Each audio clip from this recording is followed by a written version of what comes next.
On each return visit, I tried a different tack.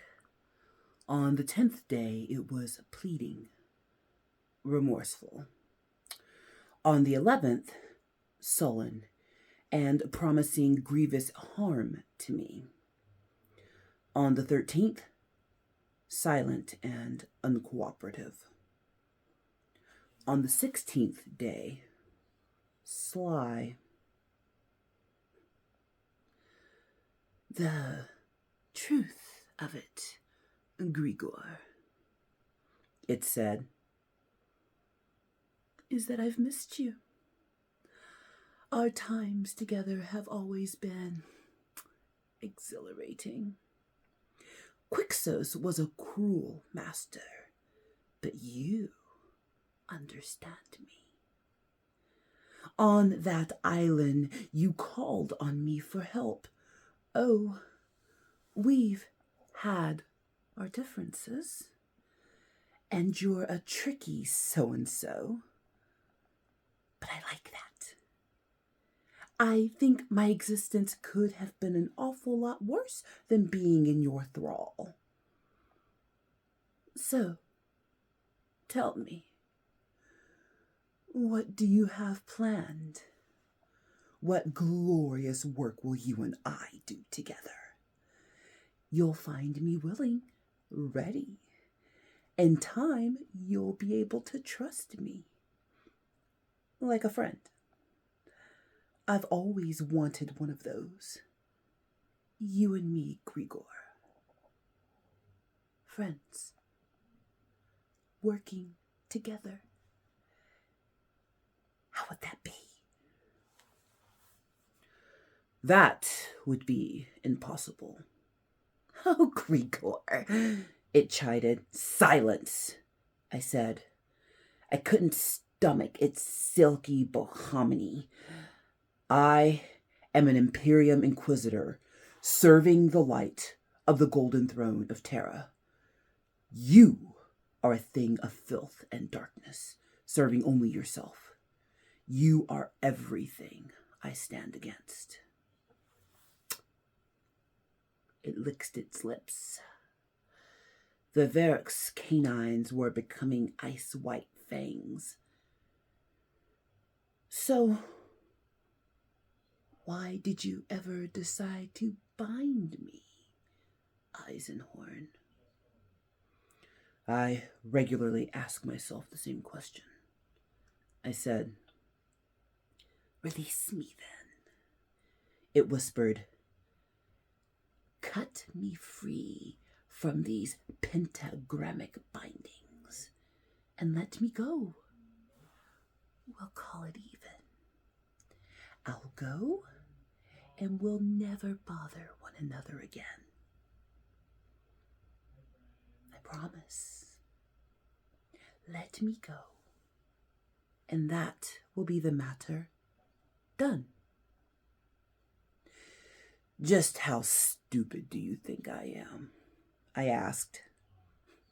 He floated up a little higher, cocked his head to one side, and smiled. It was worth a try.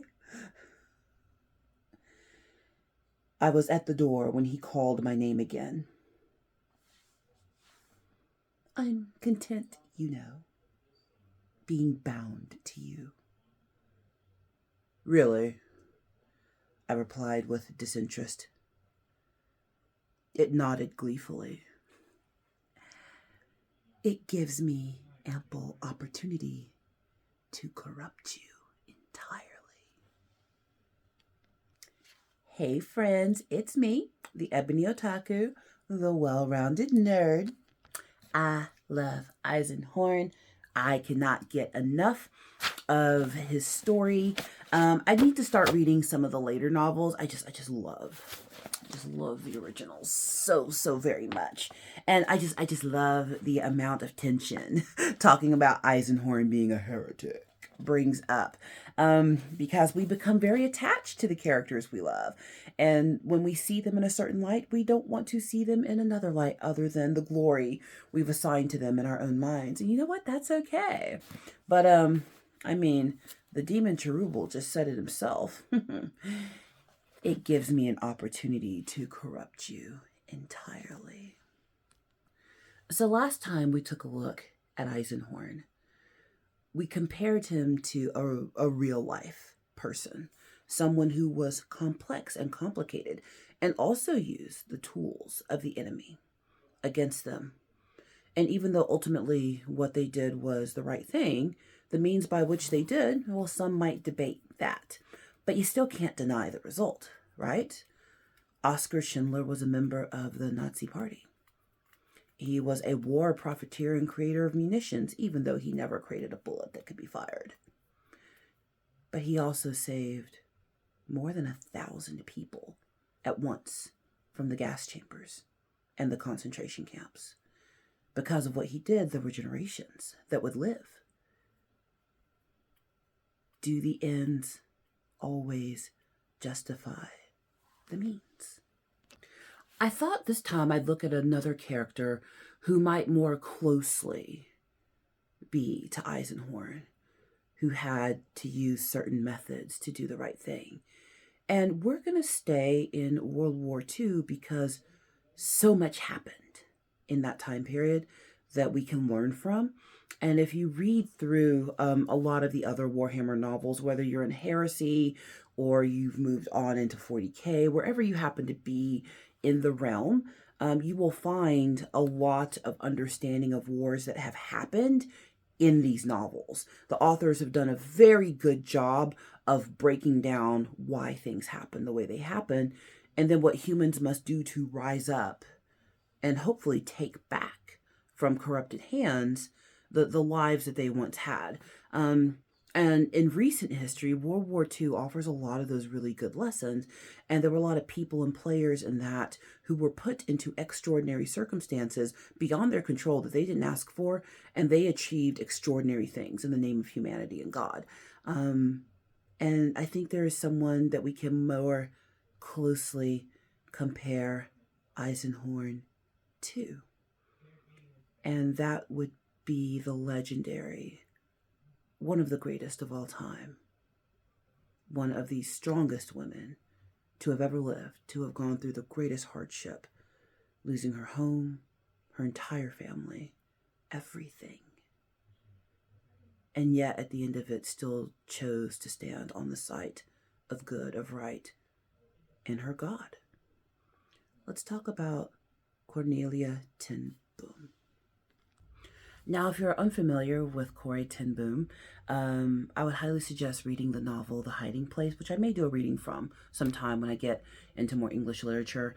But read the novel The Hiding Place. It is a historical novel. It is fact, not fiction.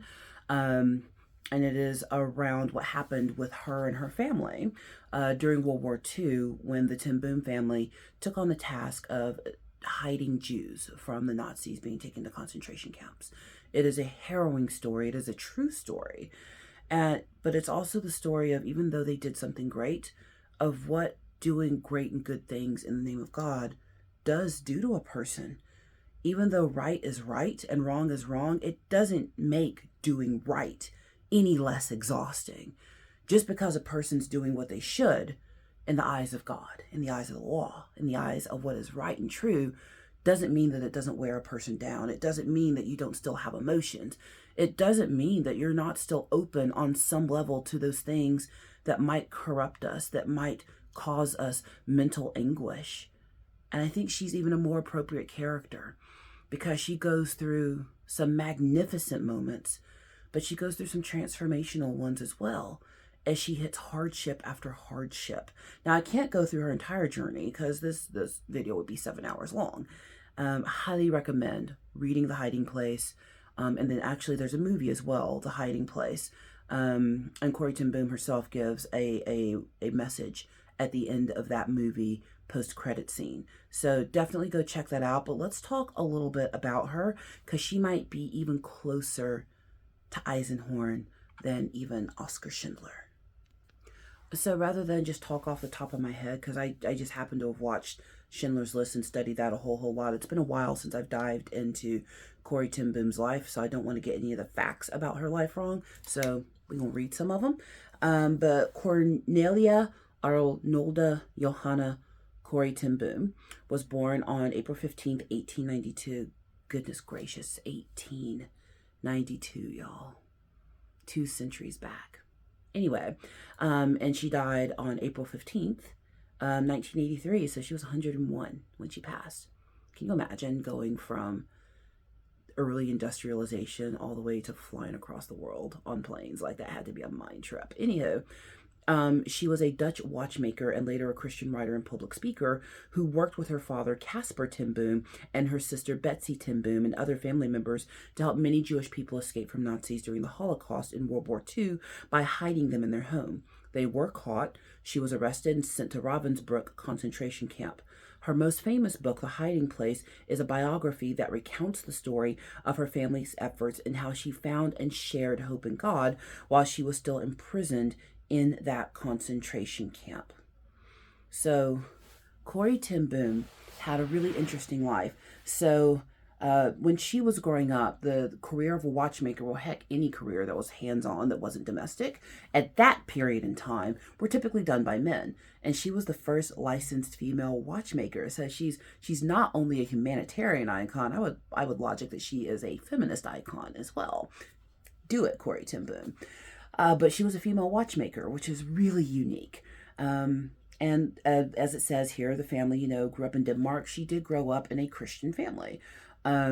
She was raised Christian. Her father and mother very much made sure that spiritual education was important to the family. So I would liken that with Eisenhorn. As a young child, he is trained in the ways of the Imperium to see good and evil as black and white issues, that you must do what it takes to do what is right, and that to speak for the emperor in light, that is the ultimate calling of a person.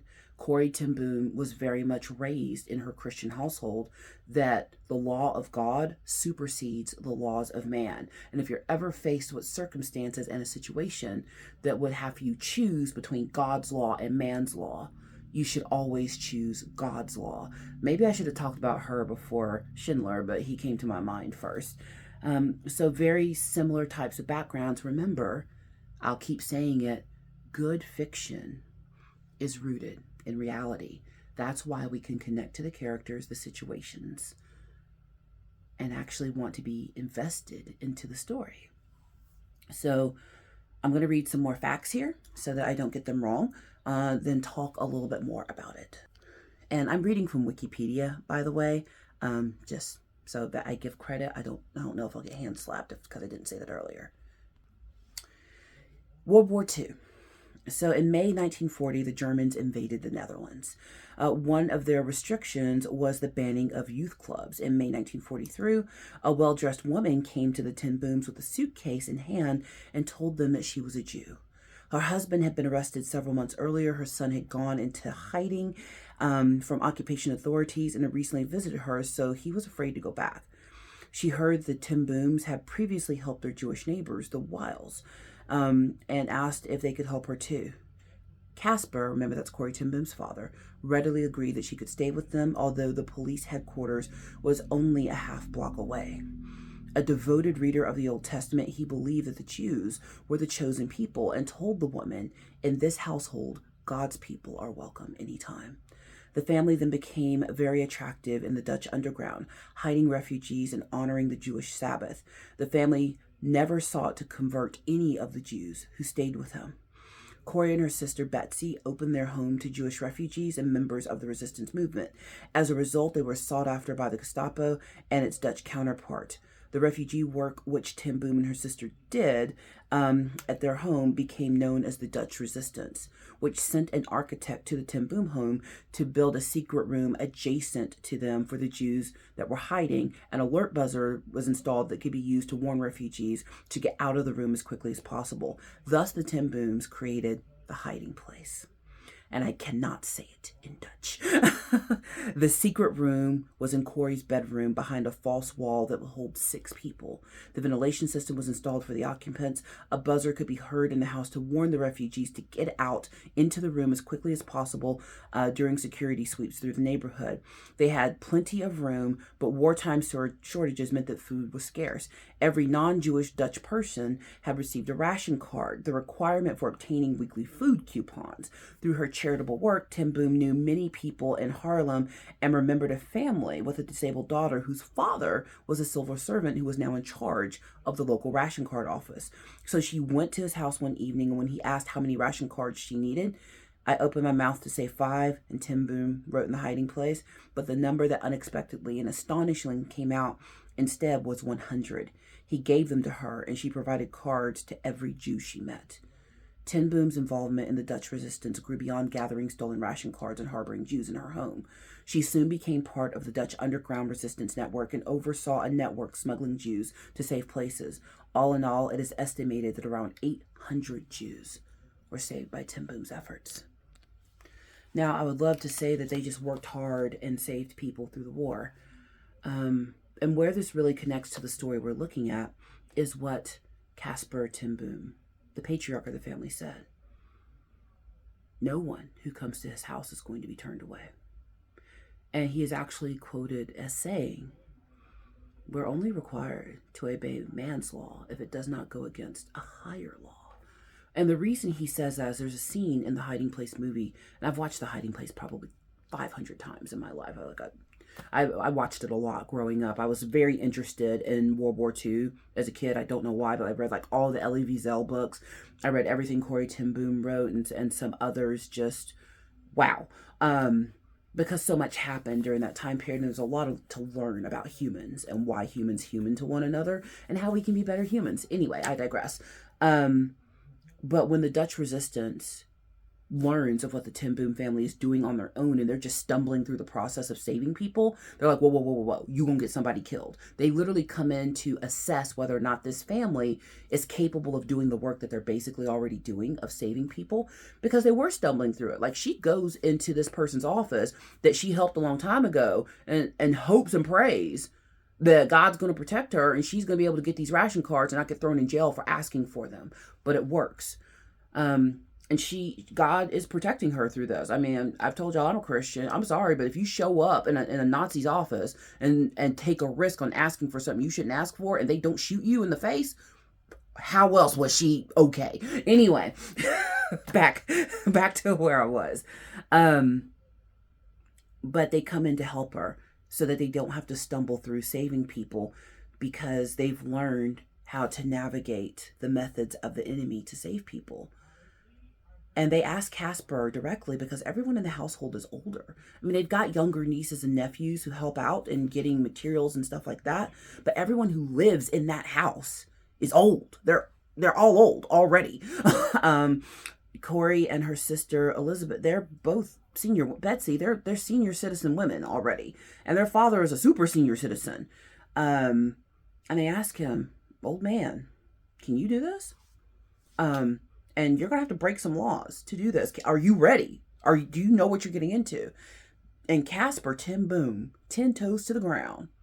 That was not a pun at all. But I admire men like this. I admire women like this. So my house is open to anyone.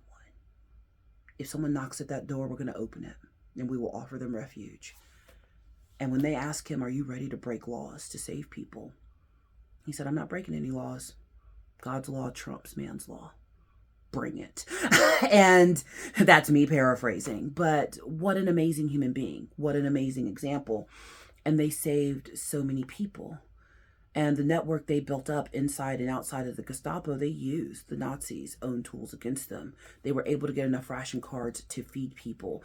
They had signage in the window that their network would know whether or not it was safe for them to enter or not. They had contacts in many offices. They were breaking every law you could imagine.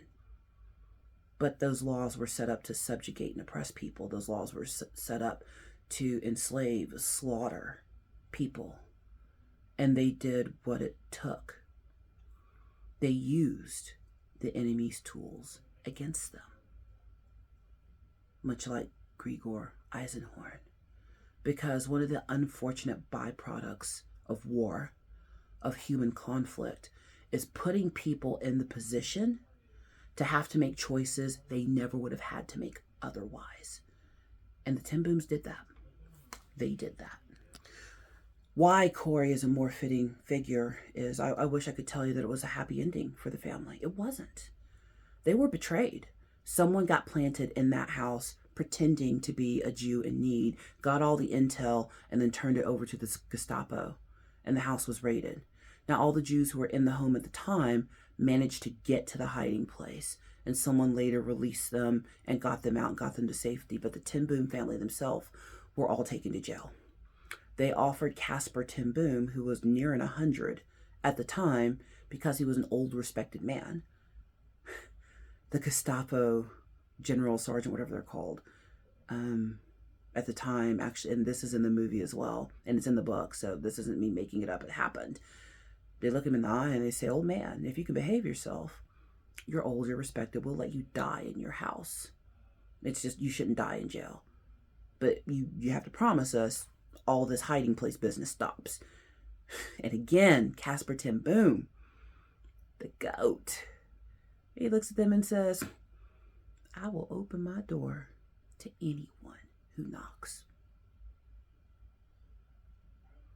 Are any of us that committed to our beliefs and morals that we would look death in the face and tell it, "No, I'm not going to stop what I'm doing. I'm going to keep on keeping on and try me"? I don't think any of us have that in us. Most people don't. And they took that old man and his daughters and his sons and his nephews and nieces to jail. Corey Ten Boom got word through the grapevine that her father died in jail, a pauper, away from his home. She started hearing what was happening to her other family members, how some had gotten sick, how some had been taken to concentration camps, others they had no word of. And she had a conflict of faith. Eventually, she and her sister were taken to Ravensbrück, a women's concentration camp for political prisoners. And they were getting older. Betsy was getting sicker by the day. But when they were at their lowest, and Corey was having a crisis of faith, because who wouldn't? When you do God's work and you do the right thing, and everything is taken from you, your home, your family, your father isn't even given the dignity of dying in his own home.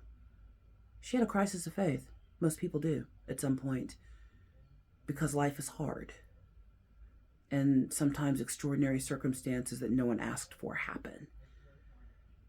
But Betsy, maybe I'll do a whole video on Betsy at some point. Betsy gave her sister inspiration as her body was growing weaker in the disgusting environment of that camp. She said, "Corey, God's still moving here. Yeah, these barracks are disgusting and there's too many of us in here and there's fleas and lice, but guess what? Those German soldiers won't step inside here because of the fleas. Even the fleas had a purpose."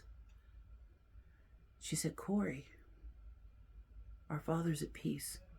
He died in jail. He didn't have to go to a concentration camp. Someone was able to smuggle a Bible to them when they were in jail. And when they were being searched to go to the concentration camp, they managed to hold on to it and hold Bible services inside of their concentration camp barrack with those women and sing hymns and spiritual songs. And as Betsy's body grew weaker and they were coming towards the end of the war, they didn't know it, but it was getting towards the end of the war, she said to her sister that they would both be free by the new year. And they were. Her sister passed away, and Corey Ten Boom was eventually set free and allowed to return home, and the war ended. Damn. The reason I'm talking so much about these particular stories is we are in tumultuous times now. Everyone has an opinion on how the world should be and react to certain things going on. I will not sit here and pretend I'm smart enough to know what the right answers are. I do not. I don't. But what I am smart enough to do is read, look through history, learn from those who live through these things how I, as a human, might do better. And if the real stories are too heavy for you, get into some fiction that softens it a bit so that you can understand it a little bit more and make those connections. And that's why Grigor Eisenhorn is a magnanimous character. As a child, he was raised to think and be a certain way. And when he was older and faced with the reality of what was really existing in the galaxy, he had to make choices. The enemy had ways and means to subjugate humans that were unknown to most humans, but he knew of them. What would you do if you were Grigor Eisenhorn? What would you do if you were Cornelia ten Boom? It's not black and white. The right answers are often found in the gray area. And evolved humans learn to understand that there is always gray area, and the right answer is oftentimes closer to gray.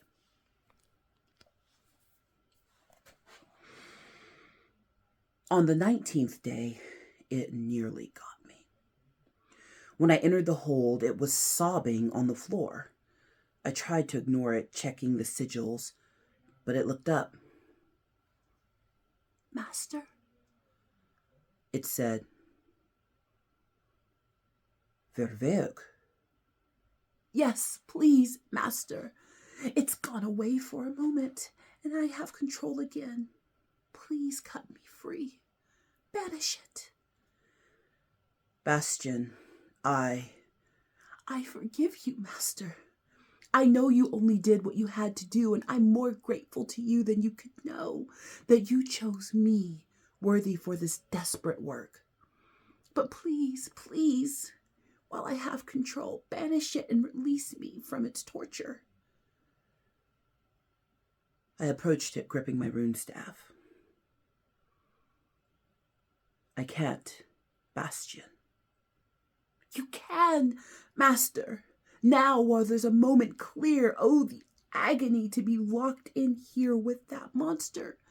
To share the same flesh, it is gnawing away at my soul and showing me things to drive me insane. Give me mercy, Master."